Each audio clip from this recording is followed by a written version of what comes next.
Isa ka ba dun sa mga magagaling talaga sa mga skills nila pero medyo hirap pa rin makakuha ng clients kasi nga siguro hindi masyado magaling yung English mo?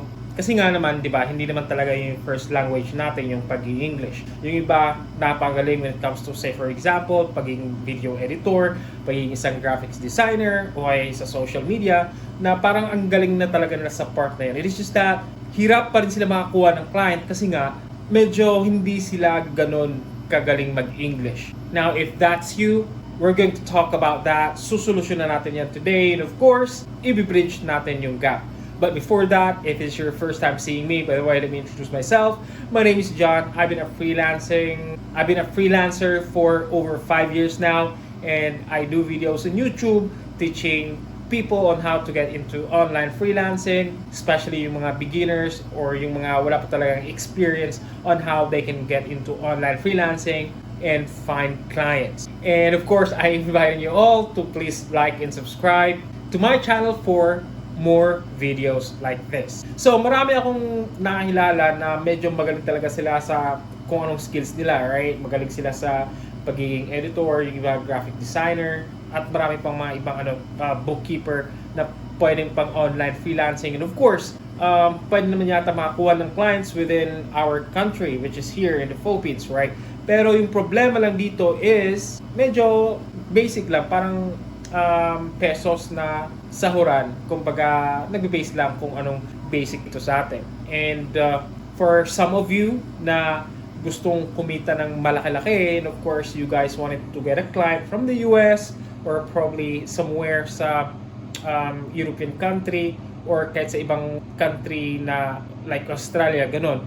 And the thing there, kahit na hindi sila English speaking country, still we have to communicate in English kasi yun yung parang lingua franca eh. Parang universal language si English. Now, mostly sa atin, yung mga medyo nahihirapan kumuha ng clients is because of the communication or language barrier na tinatawag nila.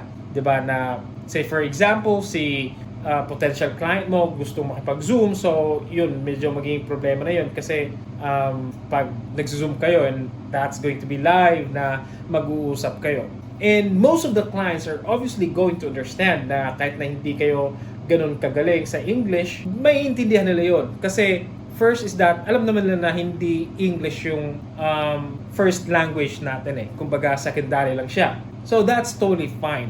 However, there's this thing na kung ano talaga yung gusto mong sabihin is hindi mo masasabi kasi nga hindi ka masyadong magaling sa English. Now, I've been thinking about it kung ano yung pinakamagandang gawin dito kasi nga alam ko na marami sa ating mga Pilipino na magaling talaga when it comes to their skills, mga video editor, mga graphics designer, kung ano pa man, yung mga bookkeeper, ganon, na pwede nating pang-offer sa mga client universally. Kumbaga pang-global yung ano natin, talent natin. The problem there is the communication part. Kasi communication part is you are going to sell yourself, right?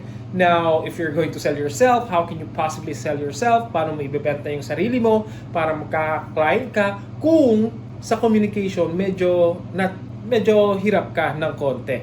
And that should not be the cause why you're having problem getting your own client. So my current boss right now, ako yung parang tinatask whenever we need new people, and sometimes I get to hire people from India, and may iba sa kanila, especially yung mga programmer, right? Programmer, magagaling, yung mga works nila magagaling. The problem minsan yung nakikita ko pag nag-hire is yung sa communication gap talaga, na medyo hirap akong maintindihan yung English nila.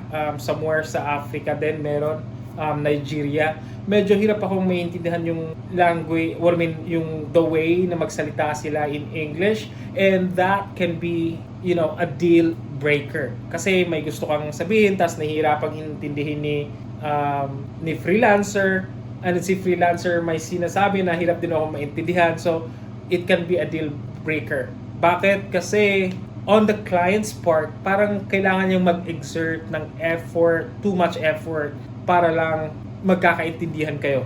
And the problem there is that these clients are looking for people to work on their behalf, para nga sa convenience, diba?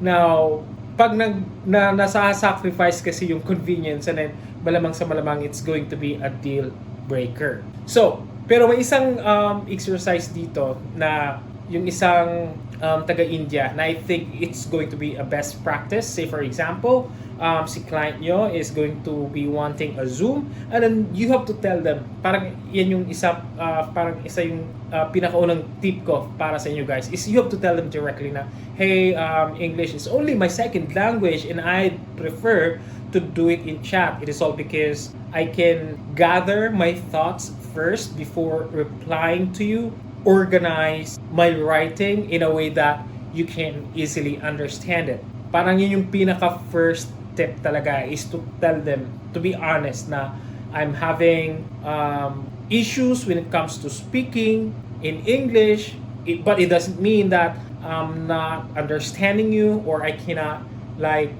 write something in English. Of course, I can do both of that. It is just that when it comes to speaking, since it is not my first language, and then it can be a problem. So I prefer to be in chat or probably in email, and I don't think your potential client is going to have a problem with it. Now, problema na naman to kasi when it comes to chat and the thing there, may mga grammar issues naman and stuff like that. Now, eto yung second tip ko is going to be very important, and I'm pretty much sure na this is going to be very helpful for you guys. Now, let me go ahead and go to my screen right here. Papakita ko siya sa inyo. So, eto si ChatGPT. Now, this is going to be very helpful for you guys kasi first is that kayang-kaya niyang mag-translate ng English to Filipino, and of course, Filipino to English. So, say for example, sasabihin mo na pwede po naman nating subukan, please, gano'n. Sabihin mo lang kay ChatGPT na please translate to English. And then, yun. If you want, we can give it a try, sabi ni ChatGPT, di ba? Now, say for example, kasi gusto kong gawin to, please translate to English in a friendly manner. Tapos, yan. Kung gusto nyo, pwede tayo mag-try. Yan. If you'd like, we can give it a try. So, iba siya dito sa if you want, we can give it a try. Kita nyo naman, di ba? So, that's the second thing that you guys can. Alright, so napakita ko sa inyo si ChatGPT, and that's going to be the second thing which is going to be very helpful when it comes to bridging the gap. Kumbaga, para masolusyonan yung communication issues. So, first, just to recap is, whenever your client is going to want you to be on Zoom meeting, and then I would suggest na to tell him or to tell your client na, just to be honest, na, hey client, I am not so good in verbal communication in English. I prefer to have it on chat. In this way, I can gather my thought before sending you the message, and of course, I can organize the message before I can send it to you to avoid any confusion and or miscommunication. And then of course, si ChatGPT, kung may mga hindi ka naiintindihan, ipa-translate mo lang sa Tagalog or from Tagalog to English. I hope this guys helps you. So, if you haven't subscribed to my channel yet, once again, I'm inviting you all to please like and subscribe.